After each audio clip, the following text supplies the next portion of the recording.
Baik, adik-adik mahasiswa semuanya, mari kita mulai perkuliahan pada pagi hari ini, diawali dengan menyampaikan Pangan Sengkara.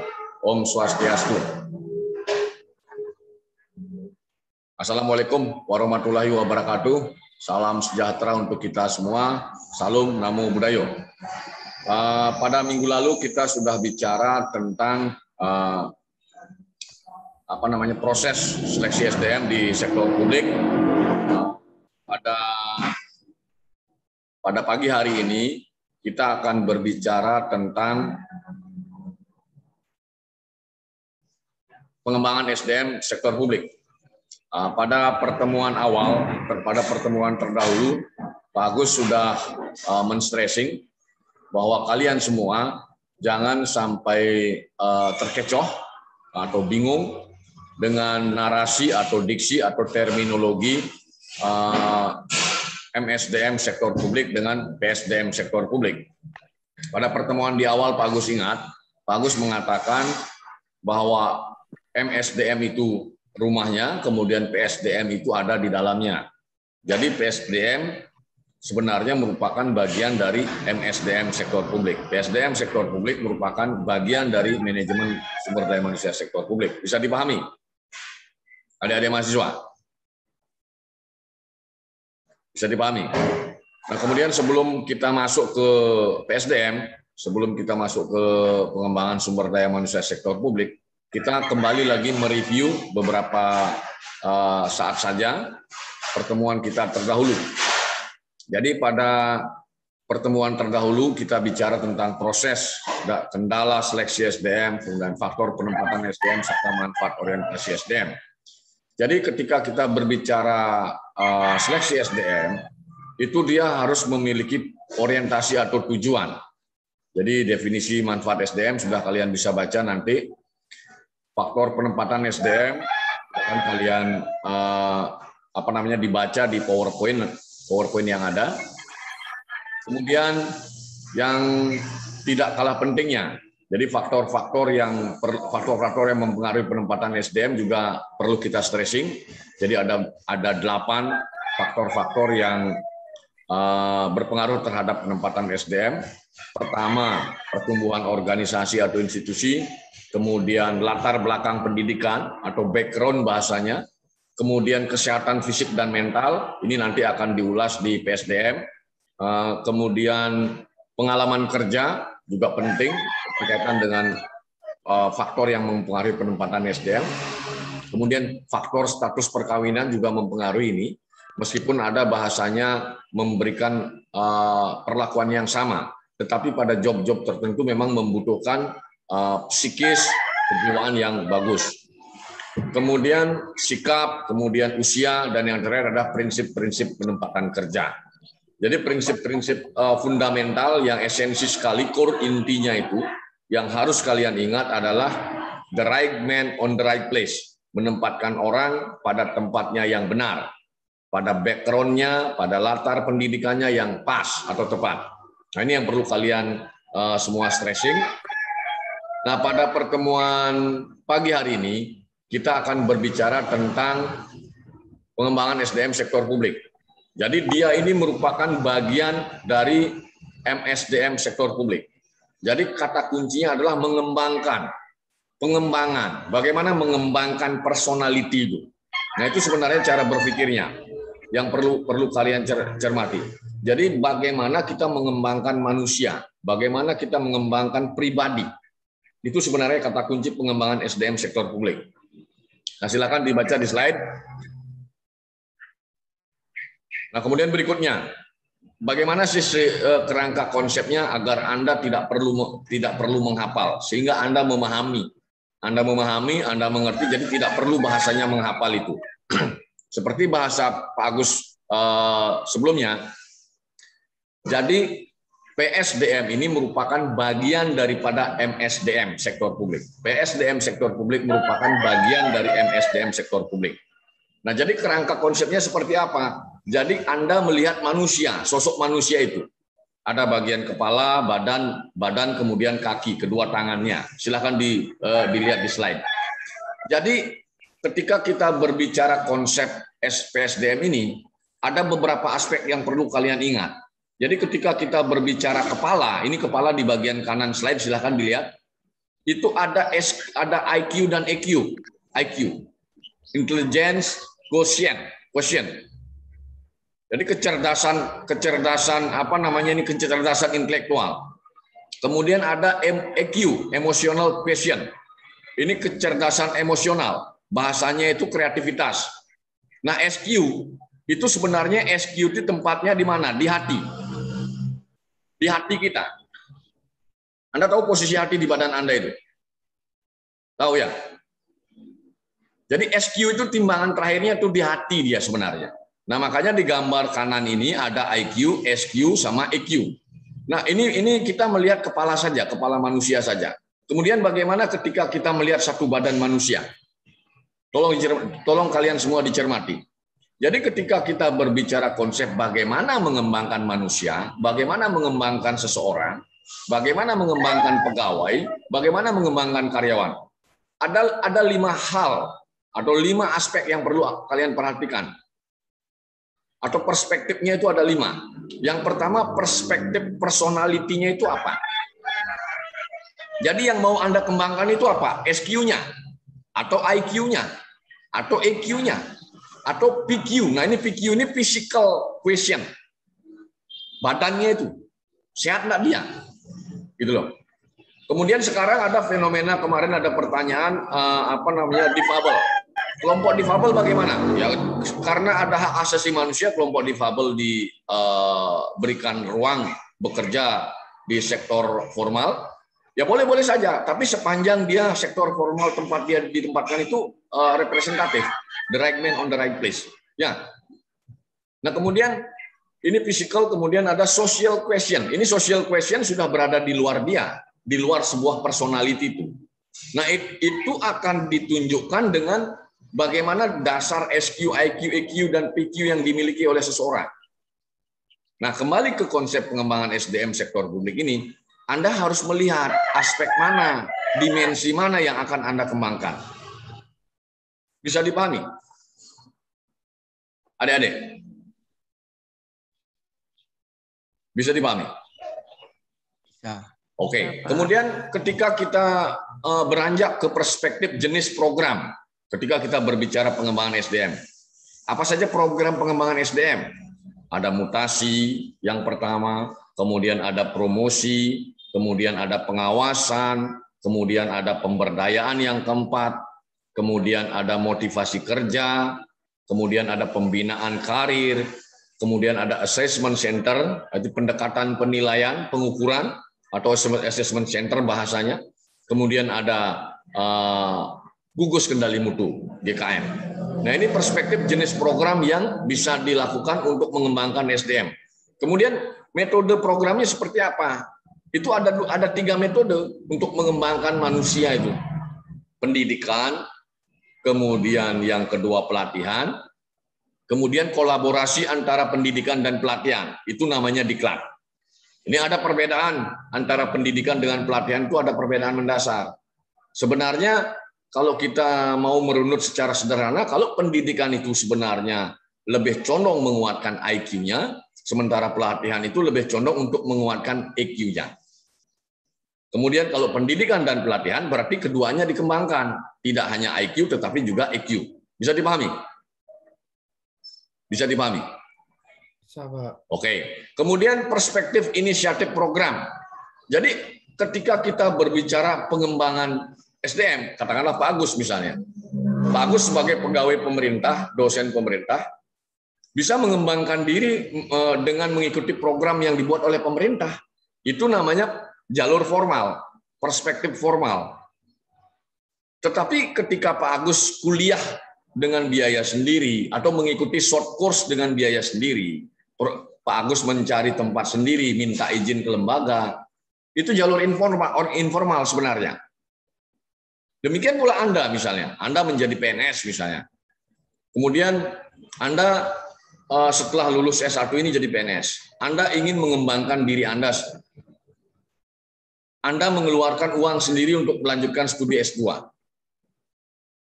Nah, itu berarti Anda menempuh jalur informal. Bisa dipahami? Bisa dipahami. Nah, kemudian yang kelima, perspektif waktu program pelaksanaan program ada 3. Pre-service training. Jadi sebelum dia ditempatkan itu dia di pre-service training dulu. Itu namanya orientasi biasanya.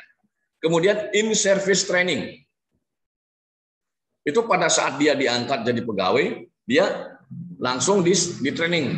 Begitu dia diangkat, dia di training. In-service training. Kemudian post-service training. Jadi ketika dia menduduki jabatan, katakanlah Pak Agus menduduki jabatan, menjadi kepala biro misalnya di provinsi. Jadi Pak Agus dilantik dulu, setelah dilantik baru Pak Agus di training. Nah, itu perbedaan antara pre, in, dan post-service training. Bisa dipahami? Nah, jadi ketika kita berbicara tema hari ini, yang berbicara atau membahas tentang pengembangan SDM sektor publik, dia membahas hal yang Pak Agus paparkan barusan. Dan yang tidak kalah pentingnya, ketika Anda berbicara tentang pengembangan SDM sektor publik ini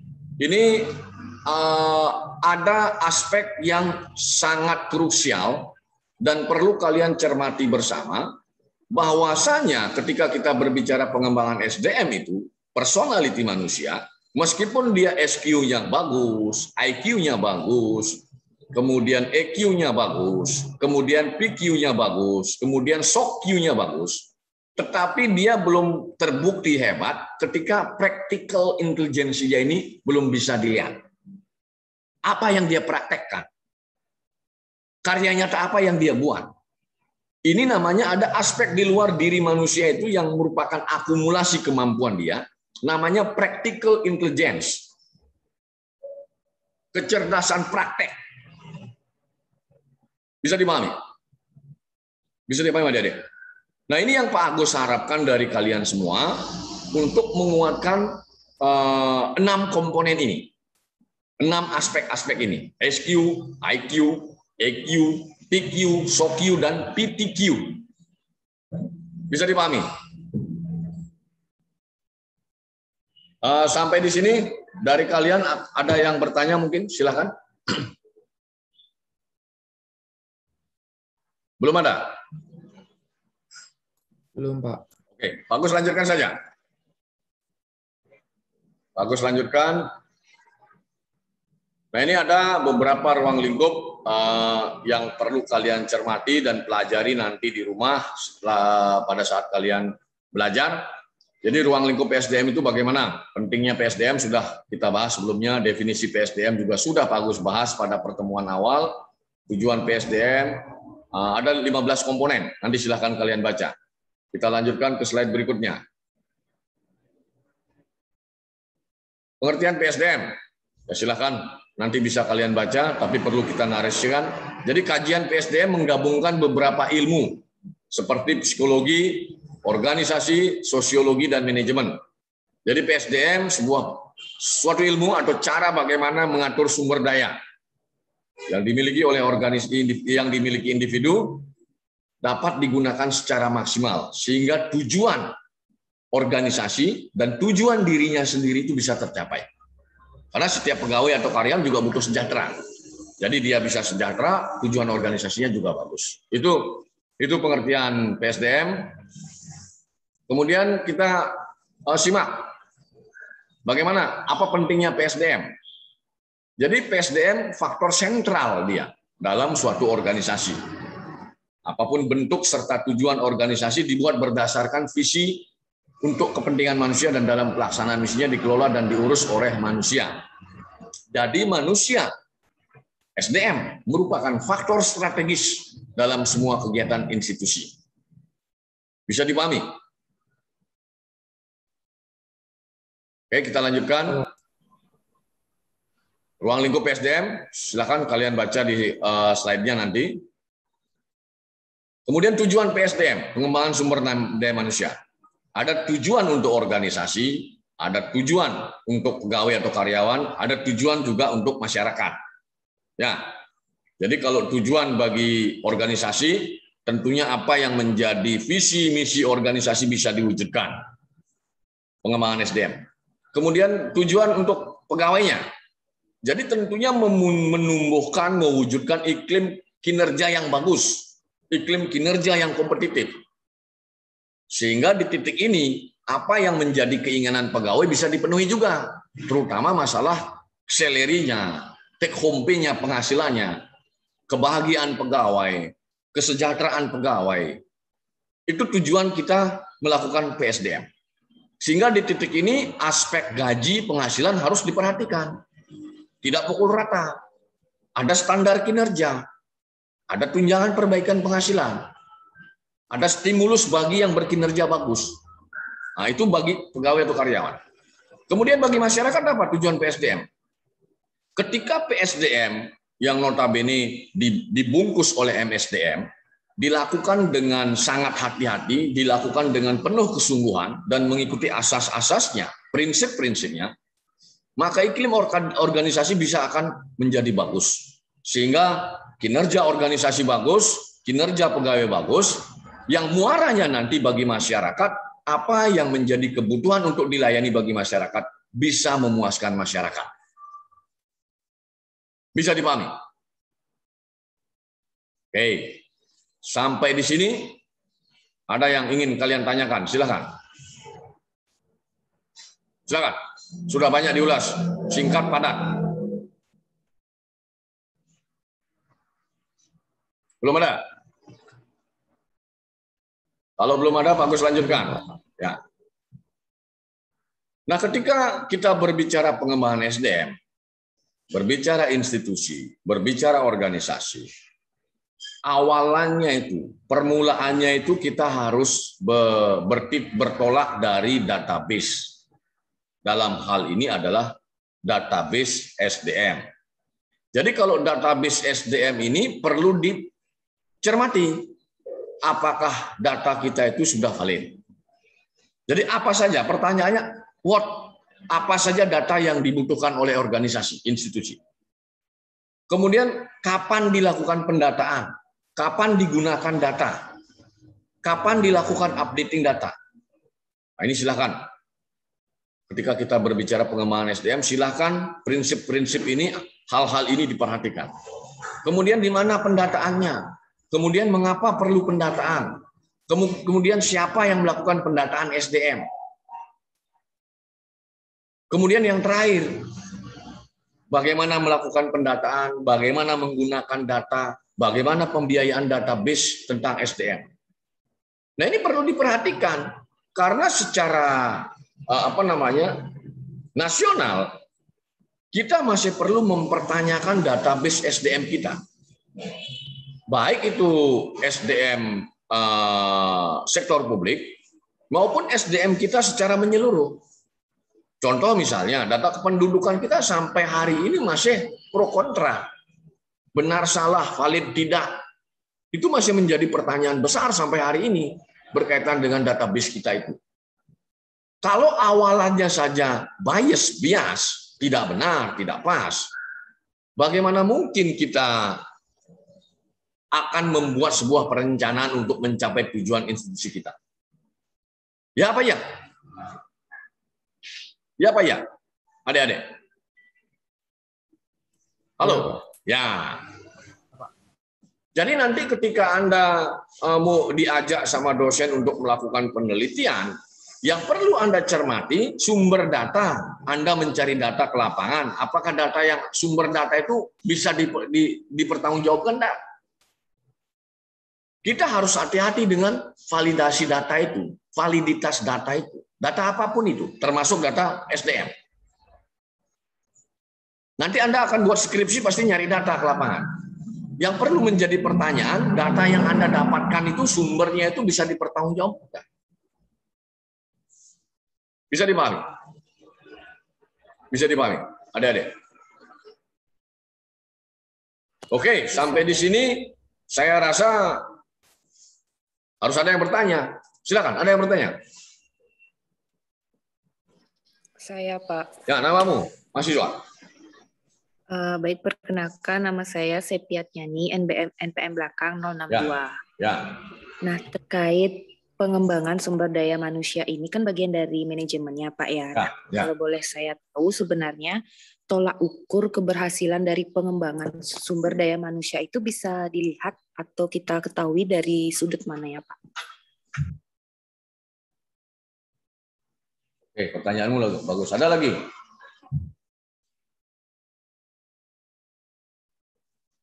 Ada lagi? Saya, Pak. Ya, siapa itu namamu? Perkenalkan, nama saya Putu Arigita Tanaya, NPM Ya. belakang 070. Ya, Putu Arigita langsung. Pertanyaannya, kan misalnya kita diajak ikut penelitian gitu Ya. sama dosen. Nah, terus bagaimana kita tahu kalau data yang data yang dikasih ke kita itu tuh beneran bener gitu loh, Pak? Terima kasih. Oke.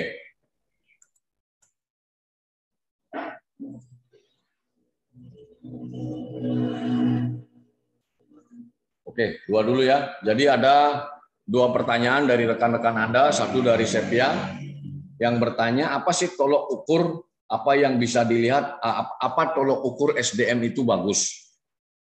Bisa dilihat dari sudut atau aspek mana? Nah, ini melihatnya itu dari pertama dari sudut personality, pribadi pegawai. Kedua dari perspektif institusi atau organisasi. Jadi dari dua sudut ini, kemudian yang kalau kita berbicara sektor publik, nambah lagi satu. Dari perspektif klien atau publik melalui penelitian atau survei kepuasan publik. Jadi ada tiga sudut atau tiga dimensi atau aspek untuk melihat apakah institusi dalam hal ini SDM-nya itu kinerjanya bagus. Nah, kalau berbicara dari sisi personality, itu ada namanya pendekatan assessment center. Jadi setiap pegawai di dalam institusi publik itu dilakukan pendekatan kinerja, melakukan pendekatan atau pendekatan assessment itu ya pendekatan kepada semua pegawai, dilakukan penilaian setiap tahun anggaran, setiap tahun bahasanya. Bahkan untuk kasus Indonesia, mulai tahun 2021 ini, dia tidak hanya dinilai setiap tahun sekarang, tetapi dia dinilai dalam satu tahun itu dua kali. Semester pertama dan semester kedua. Itu yang pertama, untuk pendekatan personalitinya, pribadinya yang dinilai. Tolong disimak, didengarkan yang lain. Jadi di dalam pengukuran kinerja itu menggunakan assessment center tadi, itu ada item-item mulai dari kejujuran, kedisiplinan, kerjasama, kemudian itu aspek-aspek yang dinilai kepada setiap pegawai. Hanya saja permasalahan yang terjadi di lapangan, proses penilaian pribadi ini belum maksimal dilaksanakan. Masih cenderung bisa dikatakan proses penilaiannya atau assessment-nya itu masih bersifat subjektif. Itu yang pertama, Sepia dan yang lainnya harus menyimak. Sehingga ketika kita ingin aspek ini dikuatkan, tentunya kita harus menggunakan pakem taat prinsip bagaimana MSDM itu. Kalau seseorang kejujurannya tidak bagus, ya harusnya nilainya jelek. Kalau seseorang itu disiplinnya tidak bagus, harus nilainya itu dibuat tidak bagus. Nah ini dimensi atau komponen yang pertama. Sehingga ketika kita masuk ke komponen kedua, institusi, dari sudut institusi melihat tolok ukur kualitas SDM itu, setiap institusi juga melaporkan yang namanya laporan kinerja institusi. Nah, ini bisa dilihat bagaimana progres rencana yang mereka buat dengan capaian yang mereka lakukan setiap akhir tahun anggaran. Nah, semestinya hal-hal ini dilakukan secara taat penuh dan taat asas, kemudian disiplin. Tetapi fenomena yang terjadi di tempat kita, ini masih pengisiannya, asesmennya itu, penilaian itu masih bersifat subjektif. Ya ini yang menjadi beban moral kita semua. Itu aspek yang atau dimensi atau komponen yang kedua. Kemudian cara yang ketiga, sudut pandang yang ketiga untuk menilai kinerja SDM itu, bagaimana ekspektasi publik yang dilayani, yang pernah menerima layanan oleh satu institusi publik. Apakah dia sangat puas, apakah dia puas, apakah dia cukup puas, atau yang dia tidak cukup puas, tidak puas.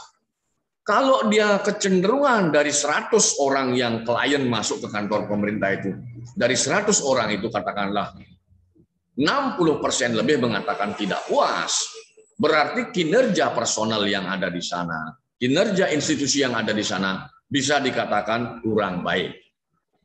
Bisa dipahami, Sepia dan lainnya? Bisa dipahami? Bisa, Pak. Oke. Kemudian yang kedua, pertanyaan dari Arigita berkaitan dengan data. Bagaimana ketika Anda diajak dosen meneliti, Anda memperoleh data. Anda memperoleh data dari institusi, katakanlah. Berarti ini data sekunder namanya. Bagaimana Anda meyakini bahwa data itu benar? Tentunya Anda harus mencermati. Anda membuka wawasan Anda. Anda berpikir, Anda melakukan brainstorming, Anda melakukan diskusi, Anda melakukan cek data. Gitu loh, cross check data. Nah, ketika katakanlah misalnya contohnya yang paling sederhana, jumlah pedagang kaki lima di suatu wilayah kelurahan atau desa. Jadi Anda bisa melakukan recheck data. Apakah data yang disodorkan kepada Anda, data yang diserahkan kepada Anda itu meragukan atau bisa dipercaya? Karena fenomena yang terjadi di lapangan kerap terjadi, mereka itu mengisi data-data profil itu di atas meja, kerap terjadi, ditengarai sering terjadi di atas meja. Mereka jarang melakukan pencacahan. Bahkan yang paling berbahaya sekali, mereka mengisi kolom-kolom data itu dengan perkiraannya sendiri. Jadi di titik ini perlu dilakukan brainstorming bahasanya. Recheck data. Kalau memang Anda memiliki waktu lebih, Anda bisa cross-check data ke lapangan. Bisa dipahami hari kita? Bisa, Pak. Bisa. Maka dari itulah apa yang menjadi pertanyaan hari kita ini, sebenarnya biaya untuk melakukan updating data itu tidak murah. Jadi Anda besok menjadi pegawai, Anda menjadi pejabat besok, Anda harus memperhatikan database Anda di masing-masing institusi Anda. Anda jangan gampang menerima data di atas meja. Karena ini sumber awal. Kalau data Anda tidak valid, hancur-hancuran semua program kegiatan Anda. Bisa dipahami? Hal yang kedua yang ingin saya sampaikan ke kalian sebagai generasi muda nantinya yang melanjutkan tongkat estafet negeri ini. Anda tidak boleh menampikkan mengkerdilkan masalah data dan biaya updating data. Ini harus menjadi acuan Anda pertama ketika Anda akan bekerja pada tahun depan, ketika Anda akan duduk melakukan sebuah perencanaan. Sehingga kata kuncinya, Anda tidak hanya harus memperhatikan data, tetapi Anda harus siap untuk mengeluarkan pembiayaan demi untuk memperoleh data yang valid. Sepakat? Sepakat? Oke, itu catat di memori kalian. Karena saya yakin di antara kalian semua ini pasti besok akan ada yang menjadi pejabat publik di negeri kita. Amin, astungkar. Ya. Yang lain ada yang bertanya? Silakan. Sebelum Pak Gus lanjutkan. Belum ada? Kemudian kita lanjut arah PSDM. Jadi arah PSDM apakah data SDM untuk menuju kondisi kinerja iklim SDM yang kompetitif atau mau menuju kondisi subjektif yang penuh dengan intervensi kekuasaan. Ini arahnya kemana? Apakah Anda mengembangkan SDM untuk membuat iklim institusi Anda itu kompetitif atau justru subjektif? Kalau subjektif berarti tidak memberikan suasana kinerja yang positif. Segala sesuatu bisa diintervensi, termasuk penempatan orang. Jadi katakanlah Anda menjadi kepala daerah misalnya. loyalis pendukung Anda meskipun goblok, Anda berikan kursi empuk, Anda berikan kursi strategis. Jadi harapan saya tidak begitu. Ketika Anda menjadi pejabat, Anda mendorong tumbuhnya iklim yang kompetitif di dalam institusi publik. Bisa dipahami? Siapa? Oke. Selanjutnya kita berbicara tentang perencanaan PSDM, penilaian kebutuhan. Jadi berbicara perencanaan PSDM itu berdasarkan waktu.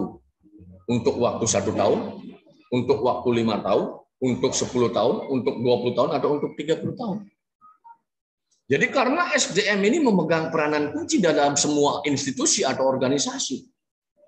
Jadi SDM itu investasi. Dia akan bisa memberikan nilai yang lebih. Dan dia juga kalau salah urus, dia akan bisa membuat nilai yang tidak bagus. Kemudian perencanaan berdasarkan jenis diklat seperti apa? Apakah Anda cenderung akan membuat pendidikan atau pelatihan atau kolaborasi antara keduanya? Kemudian ada perencanaan pembiayaan. Jadi bagaimana Anda memasang anggaran untuk melakukan pengembangan SDM? Kemudian yang berikutnya, perencanaan berdasarkan kebutuhan organisasi dan subunit organisasi. Jadi ini dilakukan pendataan di awal. Divisi ini berapa orang, divisi A berapa, divisi B berapa, bagian A berapa, bagian B berapa, bagian C berapa. Nah, itu bicara perencanaan kebutuhan. Termasuk juga perencanaan berdasarkan status pegawai atau karyawan. Bahkan di lembaga-lembaga BUMN yang diperbankan, itu sampai dengan hari ini kalau tidak salah tidak boleh suami istri bekerja satu kantor atau satu lembaga. Contoh misalnya kalau masih berlaku itu BNI dengan BNI tidak boleh itu. Kenapa? Itu salah satu taktik atau strategi agar organisasi tidak terganggu. Nah, perlu dipikirkan ke depan apakah nanti lembaga publik seperti instansi pemerintah akan memberlakukan itu. Kalau perbankan sudah banyak, bahkan yang swasta perbankan juga begitu. Ya, jadi tidak boleh satu paket suami istri bekerja dalam satu lembaga. Kemudian perencanaan global, kompilasi rencana blueprint perencanaan SDM. Sampai dengan hari ini, saya ingin mengatakan kepada kalian semua bahwa sampai dengan hari ini tempat kita ini, negeri kita ini belum punya blueprint pengembangan SDM yang pas. Ya. Saya ulangi lagi, sampai dengan hari ini, pandangan saya pribadi, negeri kita ini belum punya blueprint pengembangan SDM yang bagus. Indikasinya apa? Indikatornya apa? SMK, SMA sudah bagus, sudah dipilah dia, mana yang ingin menguatkan IQ, mana yang ingin menguatkan EQ. Jadi kalau SMA itu sebenarnya condong menguatkan IQ dia. Kalau SMK yang itu dia condong penguatan EQ. Yang menjadi pertanyaan, Anda bisa cek sendiri berapa banyak university di tempat kita, universitas. Kemudian berapa banyak jumlah politeknik, berapa jumlah sekolah tinggi, berapa jumlah institut. Ini salah satu indikator bahwa kita belum punya blueprint pengembangan SDM yang bagus, pandangan saya pribadi. Kalau bagus, berarti jumlah university itu harus dikurangi oleh negeri ini. Karena kebutuhan tenaga kerja sebenarnya yang pendekatannya menginginkan skill yang kuat, itu sebenarnya diproduksi, dihasilkan oleh politeknik. Mestinya negeri ini yang lebih banyak poltek, bukan universitas. Ini salah satu indikasi bahwa kita belum punya blueprint yang bagus. Ini menjadi PR besar kita di negeri ini. Sehingga tidak heran sampai hari ini banyak sarjana yang nganggur. Bisa dipahami? Bisa, Pak. Oke, sampai di sini ada yang bertanya, silakan. Silakan. Kalau ada yang bertanya.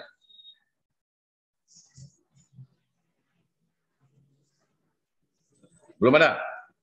Jadi metode, berikutnya kita masuk ke slide berikutnya. Metode PSDM ada 2, metode pelatihan dan metode pendidikan. Yang satu metode lagi, metode pendidikan pelatihan ini untuk menguatkan skill, keterampilan. Pendidikan ini untuk menguatkan intelijensinya. Itu perbedaannya. Tinggal dipilih metode mana yang digunakan. Kemudian aspek-aspek lain, materi-materi yang lain, silahkan kalian baca di slide, nanti saya share lagi di WA Korti, biar Korti juga menyampaikan ke WA Group. Jadi demikian dulu pertemuan kita pada pagi hari ini, adik-adik mahasiswa, karena kita punya keterbatasan waktu. Jadi apabila dalam penyampaian Pak Agus tadi ada yang kurang berkenan, Pak Agus mohon maaf. Dan terakhir, Pak Agus ingatkan kepada kalian untuk absen di LMS, Learning Management System kita. Karena itu bagian dari penilaian, sehingga tidak menyulitkan dosen pada saat memberikan penilaian akhir. Demikian dulu pertemuan kita pada pagi hari ini. Akhirnya saya sudahi dengan menyampaikan Pramusanti. Om Santi, Santi, Santi Om. Assalamualaikum warahmatullahi wabarakatuh. Salam sejahtera untuk kita semua. Salam Namo Buddhaya. Selamat pagi, terima kasih. Selamat pagi, Pak. Shalom. Terima kasih Pak Agus, putus sebentar dulu.